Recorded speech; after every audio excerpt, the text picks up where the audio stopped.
যে কোনো কিছু টাটকা খেতে খুবই মজা লাগে।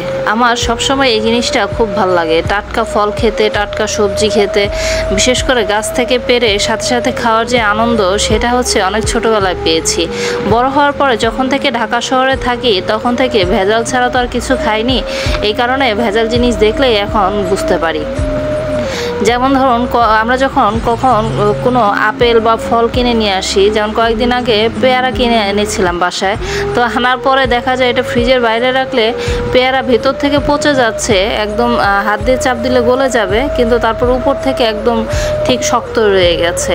মানে এত পরিমাণে ফরমালিন দেওয়া হয়েছে যে জিনিসটা উপর থেকে হচ্ছে ঠিক আছে, ভিতরে নষ্ট হয়ে গেছে।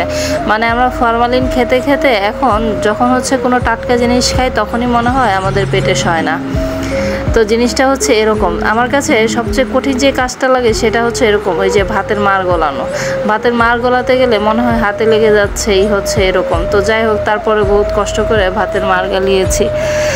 আর যখন হচ্ছে যেই জিনিসটা আসে, যেমন যেই শাকের সময় শাক, কিছু কিছু স্পেশাল জিনিসের সময় স্পেশাল জিনিস আছে, তখন সেটা খেতে খেতে অভক্তি হয়ে যায়। যেমন আমের সময়ে আম আমাদের এত পছন্দ, আম খেতে খেতে অভক্তি হয়ে যায়, কিন্তু তারপরেও যেন মন ভরে না।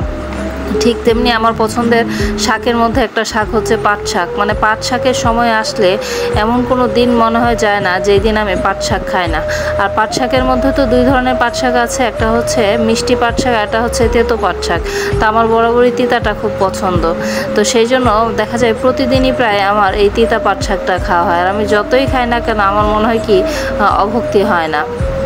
তো মেয়েদের জীবন হচ্ছে জিনিসগুলো খুবই অদ্ভুত লাগে কিছু বিষয়। যেমন মেয়েরা জন্মের পর থেকে একরকম থাকে, জন্মের পরে হচ্ছে বাবা মার কাছে যখন থাকে তখন একরকম থাকে। যেমন আমি বিয়ের আগে এরকম বহুত মানুষকে দেখেছি, তারা মাছ মাংস খায় না, এটা খায় না, ওইটা খায় না, কিন্তু তারপরে বিয়ের পরে আস্তে আস্তে দেখা যায় তাদের খাবারের রুচিতে পরিবর্তন আসে। আর বিয়ের পরে পরিবর্তন যেমন তেমন, যখন হচ্ছে তারা বাচ্চার মা হয় তখন তাদের রুচি যেন একবারে পরিবর্তন হয়।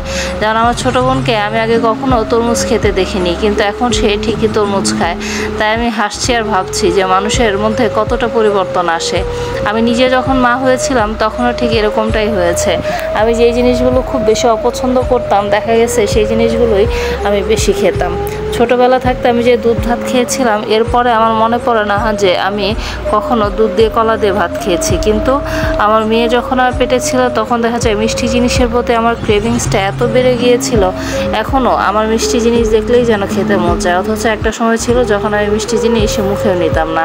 যেমন রোজার সময় আমরা যখন ইফতারি করি, এরকম মনে আছে কত বকা খেয়েছি বাবার কাছে যে ইফতারের সময় আমি জিলাপি খেতে পছন্দ করতাম না। আর এখন রোজার মধ্যে জিলাপি ছাড়া, বুন্দি ছাড়া যেন ইফতারি খেলে মনে হয় কি কিছুই খাচ্ছে না, ইফতারটা যেন একদম অসম্পূর্ণ রয়ে গেছে। মানুষের জীবন কতটা পরিবর্তন হয়, তাই না?